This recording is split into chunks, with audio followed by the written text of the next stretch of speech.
नमस्कार दोस्तों, मैं हूं प्रशांत और स्वागत करता हूं आप सभी को हमारे अपने YouTube चैनल हाई फाई स्टडीपीडिया में। फ्रेंड्स, आज हम आपके सामने क्लास 10वीं फिजिक्स का अध्याय प्रकाश परावर्तन एवं अपवर्तन के सभी महत्वपूर्ण सब्जेक्टिव प्रश्नों को लेकर आए हैं। मैं आपको बताना चाहता हूं कि ये प्रकाश परावर्तन एवं अपवर्तन का पार्ट 2 है।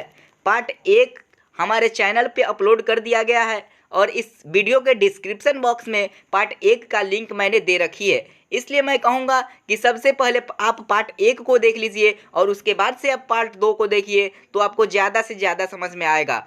मैं आपको एक बात बताना चाहता हूँ कि इस वीडियो में ये वीडियो आपको बहुत ही अच्छा लगेगा, क्योंकि इस वीडियो में प्रश्नों के सटीक उत्तर और एवं उसके शुद्धता पर विशेष बल दिया गया है। इसलिए मैं कहूँगा कि इस वीडियो को आप शुरू से अंत तक देखिए, क्योंकि इस वीडियो में आपको बहुत सी अच्छी चीज़ें मिलने वाली हैं।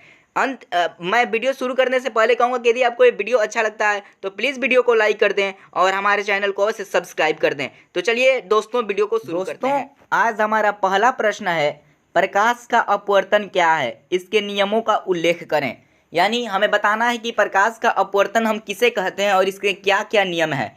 तो ये प्रश्न काफ़ी वीवीआई प्रश्न है, बोर्ड एग्जाम में ये प्रश्न काफ़ी बार पूछा जा चुका है। तो चलिए इसका हम उत्तर को देख लेते हैं। तो सबसे पहले हमें प्रकाश के अपवर्तन की परिभाषा को जानना है। तो देखिए, एक माध्यम से दूसरे माध्यम में जाने पर प्रकाश के वेग में परिवर्तन की घटना को प्रकाश का अपवर्तन कहते हैं। यानी एक माध्यम से जब हम दूसरे माध्यम में जाते हैं तो जो प्रकाश के वेग में परिवर्तन होता है तो उसे ही प्रकाश का अपवर्तन कहते हैं। देखिए दोस्तों, माध्यम जो होता है वो दो प्रकार का होता है, सघन माध्यम और विरल माध्यम। सघन माध्यम और विरल माध्यम। विरल माध्यम में प्रकाश का वेग अधिक होता है, जैसे वायु, और सघन माध्यम में प्रकाश का वेग विरल माध्यम से कम होता है, जैसे आप पानी को ले सकते हैं। यानी माध्यम दो प्रकार से होते हैं और एक माध्यम से जब दूसरे माध्यम में प्रकाश जाता है तो उसके वेग में जो परिवर्तन होता है उसे ही हम प्रकाश का अपवर्तन कहते हैं।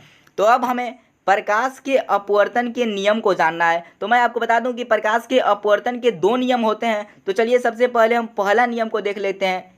देखिए, आपतित किरण, अपवर्तित किरण तथा आपतन बिंदु पर डाला गया अभिलंब तीनों एक ही तल में होते हैं।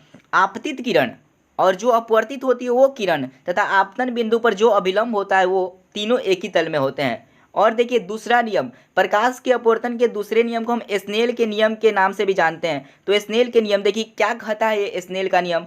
तो देखिए, किसी खास रंग के प्रकाश और किन्हीं दो विशिष्ट माध्यमों के लिए आपतन कोण की जया और अपवर्तन कोण की जया में एक निश्चित अनुपात होता है। यानी प्रकाश के अपवर्तन के दूसरे नियम को हम स्नेल का नियम कहते हैं और स्नेल के नियमानुसार किसी खास रंग के प्रकाश और किन्हीं दो विशिष्ट माध्यमों के लिए आपतन कोण की जया और अपवर्तन कोण की जया में एक निश्चित अनुपात होता है। यानी अपवर्तनांक को हम म्यू से सूचित करते हैं और ये म्यू का पहचान है। यानी अपवर्तनांक बराबर होता है साइन आई बट्टा साइन आर। अपवर्तनांक बराबर होता है साइन आई बट्टा साइन आर। यानी साइन आई का मतलब होता है निर्वात में प्रकाश की चाल और साइन आर का मतलब होता है माध्यम में प्रकाश की चाल। तो हम अपवर्तनांक को इस प्रकार भी कह सकते हैं कि निर्वात में प्रकाश, अपवर्तनांक बराबर हम कह सकते हैं कि निर्वात में प्रकाश की चाल बट्टा माध्यम में प्रकाश की चाल। तो स्नेल के नियमानुसार होता है म्यू बराबर साइन आई बट्टा साइन आर। ये म्यू का पहचान है। ओके, तो चलिए ये हमारा पहला प्रश्न था। अब देखिए दूसरा प्रश्न है, और दूसरा प्रश्न है हीरे का अपवर्तनांक 2.42 है, इस कथन का क्या अभिप्राय है। तो यहाँ पे आपका एक ऑब्जेक्टिव क्वेश्चन क्लियर हो जाता है कि हीरे का अपवर्तनांक कितना होता है। तो हीरे का अपवर्तनांक 2.42 होता है। तो प्रश्न कह रहा है कि हीरे का अपवर्तनांक 2.42 है, इस कथन का क्या अभिप्राय है। तो हीरे का अपवर्तनांक 2.42 है, यानी काफ़ी अधिक है। मैं आपको बताता हूँ कि सबसे कम अपवर्तनांक होता है वायु का अपवर्तनांक सबसे कम होता है और होता है वो 1.0003, और सबसे अधिक अपवर्तनांक होता है हीरे का, वो 2.42 होता है। तो हमें बताना है कि हीरे का अपवर्तनांक 2.42 है, इस कथन का क्या अभिप्राय है। तो चलिए देखिए, हीरे का अपवर्तनांक 2.42 है अर्थात काफ़ी अधिक है, जिसके कारण हीरा प्रकाशतः सघन माध्यम है। एक बात आप जान लीजिए, जिसका अपवर्तनांक जितना ज़्यादा होगा उसमें प्रकाश का वेग उतना ही कम होगा, और जब प्रकाश का वेग कम होगा तो वो सघन माध्यम होगा। इसलिए हीरा प्रकाशतः सघन माध्यम है, इसलिए हीरा में प्रकाश का वेग बहुत ही कम होता है और यह चमकीला दिखाई पड़ता है। ये प्रश्न काफ़ी इंपॉर्टेंट है, आप इसे याद कर लीजिए और ये प्रश्न आपके एग्जाम में 2 नंबर में पूछे जाएंगे। और आई होप ये जो आपको इस वीडियो में जो प्रश्न मिल रहा है आपके एग्जाम में एक प्रश्न अवश्य होगा, तो इसलिए आप इसे नोटबुक में नोट कर लीजिए और याद कर लीजिए, तो आपके लिए ज़्यादा फायदेमंद होगा। देखिए नेक्स्ट प्रश्न है, क्वेश्चन नंबर 3 है, उत्तल लेंस को अभिसारी लेंस कहते हैं क्यों?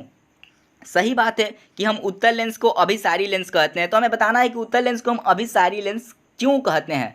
तो देखिए, उत्तल लेंस के मुख्य अक्ष के समानांतर आपतित किरणें अपवर्तन के बाद एक बिंदु यानी फोकस पर संश्रित हो जाती हैं। किरणों के संश्रित हो जाने के कारण ही हम उत्तल लेंस को अभिसारी लेंस कहते हैं।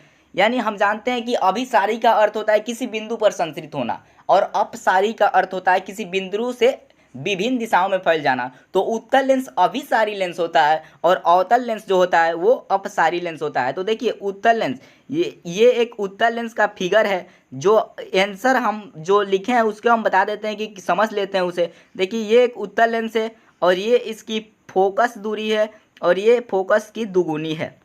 जब हम उत्तल लेंस के मुख्य अक्ष के समानांतर जब किरणें आती हैं, इधर भी एक फोकस होता है, यहाँ पे एक फोकस है और ये 2F है, यहाँ पे F1 हम मान लेते हैं, इसे 2F1 मान लेते हैं। ओके, तो जब मुख्य अक्ष के समानांतर किरणें आती हैं तो वो फोकस से संश्रित हो जाती हैं, इधर से भी आती हैं वो भी फोकस पर संश्रित हो जाती हैं, यानी फोकस पर संश्रित हो जाती हैं और संश्रित होने के कारण ही हम उत्तल लेंस को अभिसारी लेंस कहते हैं। आई होप ये प्रश्न आप समझ गए होंगे। तो चलिए नेक्स्ट प्रश्न को देखते हैं। नेक्स्ट प्रश्न है हमारा कि उत्तल लेंस के वक्रता केंद्र पर रखे बिंब के प्रतिबिंब के लिए एक किरण आरेख खींचें और उस प्रतिबिंब की प्रकृति, आकार एवं स्थान को लिखें। यानी हमें उत्तल लेंस के वक्रता केंद्र पर किसी वस्तु को रखना है और उसके बाद से प्रतिबिंब का अवलोकन करना है। प्रतिबिंब के अवलोकन करके हमें बताना है कि प्रतिबिंब की प्रकृति कैसी है, उसका आकार कैसा है, उसका स्थान कहाँ है। तो चलिए देख लेते हैं हम उत्तल लेंस के वक्रता केंद्र पर रखे बिंब के प्रतिबिंब का किरण आरेख। तो यहाँ पे एक किरण आरेख आपको दर्शाया गया है, तो चलिए किरण आरेख को समझ लेते हैं। देखिए ये 2F1 पे एक वस्तु AB रखी गई है, 2F1 पर एक वस्तु AB रखी गई है। जब AB लेंस पे आपतित होती है तो अपवर्तन के बाद वह यहाँ पे फोकस से होकर गुजरती है और एक किरण यहाँ पे प्रकाशीय केंद्र से गुजरता है। और मैं आपको बता दूं कि जो किरण प्रकाशीय केंद्र से जाएगा वो उसी माध्यम में लौट जाता है। तो एक किरण प्रकाशीय केंद्र से जा रहा है और दोनों जब यहाँ पे देखिए 2F2 पर जाकर दोनों मिल जा रही हैं, यानी जब हम वस्तु को वक्रता केंद्र उत्तल लेंस में वक्रता केंद्र पर रखते हैं तो उसका प्रतिबिंब भी वक्रता केंद्र पर ही बनता है। उत्तल लेंस के दूसरे साइड वक्रता केंद्र पर ही बनता है और दोनों का साइज जो होता है वो बराबर होता है। तो चलिए देख लेते हैं इसके स्थिति को बारे में हम जान लेते हैं। देखिए जब वस्तु को उत्तल लेंस के वक्रता केंद्र 2F1 पर रखते हैं तो उसका प्रतिबिंब लेंस के दूसरी ओर वक्रता केंद्र 2F2 पर ही बनता है। जैसा कि हमने ऊपर चित्र में देखा, यह प्रतिबिंब वास्तविक होता है, उल्टा होता है और वस्तु के समान आकार का बनता है। यानी वस्तु जितना बड़ा होता है उतना ही बड़ा इसमें प्रतिबिंब बनता है। चलिए नेक्स्ट क्वेश्चन को देख लेते हैं। क्वेश्चन नंबर 5 है, लेंस की क्षमता से आप क्या समझते हैं? इसका एसआई मात्रक लिखें। यानी लेंस की क्षमता किसे कहते हैं और उसका एसआई मात्रक क्या होता है हमें बताना है। तो देखिए दोस्तों, लेंस के प्रकाश किरणों को अभिसरित यानी एक बिंदु पर संश्रित करना या अपसरित यानी एक बिंदु से विभिन्न दिशाओं में फैला देना करने की जो क्षमता है उसे ही लेंस की क्षमता कहते हैं। यानी लेंस के प्रकाश किरणों को अभिसरित या अपसरित करने की क्षमता को लेंस की क्षमता कहते हैं। यह जो होता है फोकस दूरी की व्युत्क्रम होता है। यानी लेंस की क्षमता फोकस दूरी के व्युत्क्रम होता है और लेंस की क्षमता को हम P से सूचित करते हैं।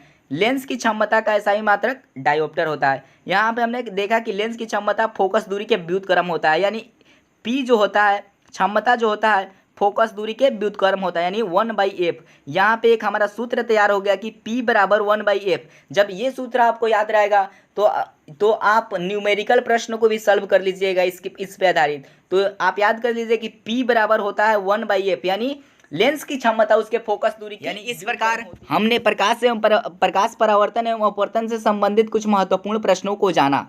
ये प्रकाश परावर्तन एवं अपवर्तन का पार्ट 2 था, जिसमें हमने केवल अपवर्तन के बारे में जाना, और पार्ट 1 में हमने प्रकाश के परावर्तन के बारे में जाना है। इसलिए मैं कहूँगा कि सबसे पहले आप पार्ट 1 को देखिए और उसके बाद पार्ट 2 को देखिए, आपको ज़्यादा से ज़्यादा समझ में आएगा। अंत में मैं कहूँगा कि यदि आपको ये वीडियो अच्छा लगता है, यदि आप सोचते हैं कि ये वीडियो हमारे एग्ज़ाम के दृष्टिकोण से लाभकारी है, तो प्लीज़ वीडियो को लाइक कर दें और हमारे साथ बने रहने के लिए चैनल को अवश्य सब्सक्राइब कर दें और बेल आइकन को भी अवश्य दबा दें। बहुत बहुत धन्यवाद।